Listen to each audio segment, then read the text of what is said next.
mercredi soir et j'ai Philippe Ganet, président de la commission paramoteur, en ligne. Salut Philippe. Oui, bonsoir Laurent. Je reviens vers toi parce qu'on sait que j'ai interviewé Thierry Fèvre avec des problèmes au niveau de la commission formation. Aujourd'hui, tu étais à une réunion avec tous les constructeurs de voiles parapente et paramoteurs et la DGAC. Est-ce que tu peux nous en parler un petit peu? Oui, je peux vous en parler un petit peu, malgré que je sois relativement énervé ce soir. Malgré que cette réunion se soit très bien passée avec les constructeurs paramoteurs et de voiles paramoteurs et la DGAC. Mais je viens d'apprendre par des personnes de la DGAC qu'il y avait une modification de l'arrêté donc de 98 modifié en 2012 concernant toute la réglementation des cyclages du LM, sur lequel moi, en tant que président de la commission paramoteur et membre du comité directeur, je ne suis absolument pas informé, alors qu'elle est en discussion. C'est une discussion qu'elle a la DGAC avec la SF Plume. Et donc j'ai appelé deux, trois collègues du comité directeur qui ne sont absolument pas non plus au courant, dont un membre du bureau. Que c'est relativement grave aujourd'hui que la fédération ait des décisions aussi importantes qui peut impacter tout notre mouvement ULM sans qu'il y ait une concertation avec les forces vives de tout le mouvement.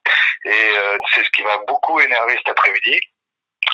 J'arrive pas à concevoir ça, qu'on est à quelques jours de l'Assemblée Générale, qu'il faut vraiment que les membres, les présidents de club, les membres de la fédération voient qu'il y a le feu à la maison, qu'aujourd'hui on n'a plus de capitaine qui dirige correctement notre fédération, qui fait ça en catimini à deux ou trois personnes, et c'est vraiment très grave de changer. On a déjà eu une première alerte avec la modification de l'IULM, que de l'instructorat ULM, et là maintenant on touche sur l'arrêté de 98 qui est quand même les fondations de notre mouvement.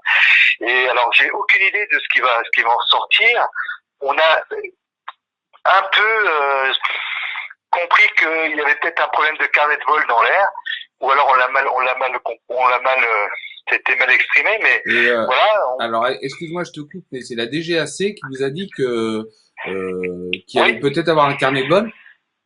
Oui, tout à fait, oui. Oui, tout à fait, dans la discussion, ils nous ont annoncé qu'il y avait une modification de l'arrêté avec la SF Plume, que moi je suis tombé des nues. Et dans la conversation avec le nombre d'heures sur les voiles paramoteurs pour leur entretien, et que aujourd'hui nous on trouvait que c'était relativement je veux dire, ce nombre d'heures il n'était pas quantifiable parce qu'on leur montrait qu'il n'y avait pas de carnet de vol, et ils ont dit écoutez, ça va certainement bouger avec le nouvel arrêté. Alors on en a fait cette déduction, elle n'est peut-être pas forcément bonne, c'est peut-être autre chose, je ne sais pas, mais il y a une modification de l'arrêté, et ça c'est relativement énervant parce que personne n'est au courant, ni les professionnels, ni les constructeurs, ni les écoles, personne. Je veux dire, c'est fait en catimini par aujourd'hui notre fédération. Pierre-Henri Lopez, notre président, je ne sais pas avec qui il a été négocié ça à la DGAC, mais c'est quand même relativement grave. D'où un peu mon énervement ce soir. Voilà. D'accord. Et pour revenir à l'AG, oui. Bon, il y a des nombreuses candidatures et tu vas soutenir qui pour la candidature pour représenter le paramoteur et puis le mouvement ULM? Alors, aujourd'hui, puisqu'on a une opposition quand même qui est importante au comité directeur, parce qu'il faut savoir qu'au comité directeur aujourd'hui, on n'est plus informé de plus rien. On est mis un peu à l'écart. Aujourd'hui, moi, je vais soutenir la candidature forte de Thierry Fèvre et de Dominique Lorenz. Voilà. Thierry Fèvre qui est formateur d'instructeurs paramoteurs, qui est en train de se battre aujourd'hui en toute transparence de la modification de l'IULM, toutes classes confondues. Et puis Dominique Lorenz qui est aussi quelqu'un qui est juste un jeune retraité, qui est instructeur dans son club que Multiaxe, et qui peut donner du temps et de l'énergie au mouvement ULM, avec la philosophie de l'ULM. Voilà, ce qui est hyper important.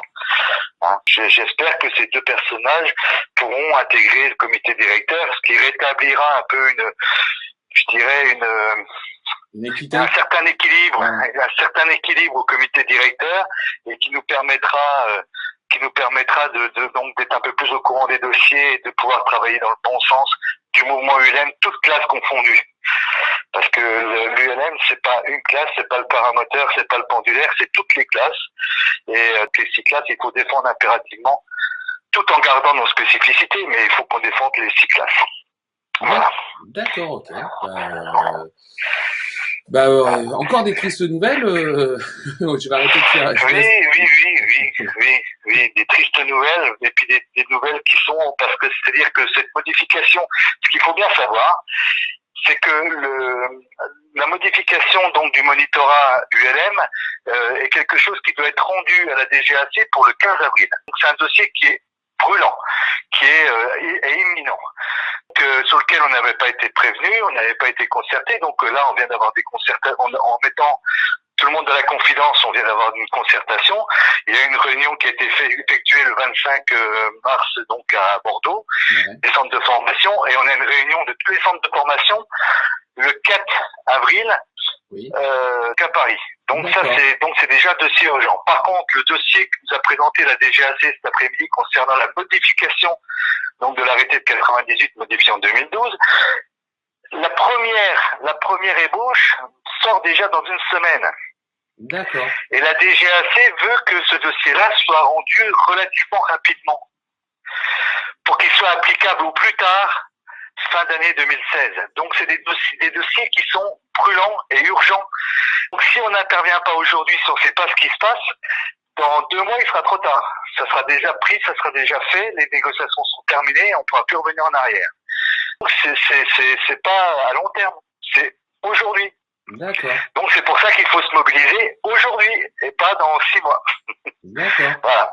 Et parce que là, c'est vrai que c'était une concertation de tous les constructeurs parapente, parce qu'ils avaient des problèmes pour pouvoir identifier leur voile.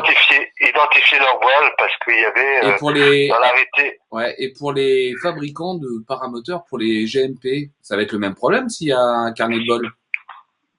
Alors normalement, ça devrait pas intervenir sur le groupe motopropulseur, ça devrait intervenir que sur la voile, puisque c'est la voile qui est identifiée et qu'on peut mettre plusieurs groupes motopropulseurs. D'accord. Mais si tu veux, donc les constructeurs, ils avaient des petits problèmes aujourd'hui pour déposer leur voile pour avoir les identifications. Donc c'était il fallait une réunion pour mettre 2-3 choses à plat, qui était très bien organisée, très bien faite par la DGAC. Je veux dire, qui était positive. Je veux dire, il y a pas de modification majeure, il y a rien de spécial. Hein. C'est simplement dans les déclarations des constructeurs qui étaient, chacun avait un peu sa façon de faire, et donc la DGAC voulait harmoniser un peu tout ça. Cette réunion a été très positive. Je veux dire, il n'y avait aucun souci et pas de modification dans le fait, du moins dans les identifications. Il n'y avait pas de voilà. Mais on a appris que ces changements d'arrêté. Voilà, cette modification d'arrêté, là par contre c'est plus grave. Voilà. Donc mobilisez-vous, venez à l'AG. Si vous pouvez pas venir à l'AG, les présidents de club, donnez vos pouvoirs. Il faut voter, il faut impérativement se mobiliser, parce qu'on est à 3 jours de l'AG, et c'est important, c'est très important. Si on veut conserver nos libertés, je pense qu'il faut qu'on se réveille. Malheureusement, on n'a plus de capitaine qui tient le navire, mais du moins c'est même plus un capitaine qui tient un navire, c'est un navire qui vogue dans tous les sens et qui fait du n'importe quoi, mais on le sait qu'après. C'est très grave, quoi. Voilà. Okay. Bon, je te remercie, Philippe. Nouvelles, Laurent. mais on va essayer de rester positif quand même, on va continuer à se battre jusqu'à la fin.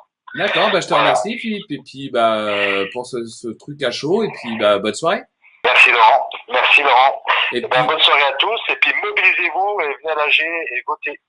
D'accord. Je vais en profiter pour dire que moi je vais retirer ma candidature, parce que voilà, on a 2 têtes de liste qui vont essayer de nous booster. Oui, puis Laurent, tu me rends tellement de service, Laurent, à cette commission paramoteur, tu travailles tellement pour moi que je vais te conserver.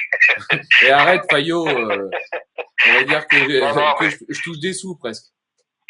Non, pas du tout. Alors ça, tu sais bien que c'est pas avec la Fédé qu'on peut s'enrichir. Bon, allez, je te souhaite une bonne soirée. Allez, bonne soirée, Laurent. Merci. Salut, à bientôt. ciao. Au revoir.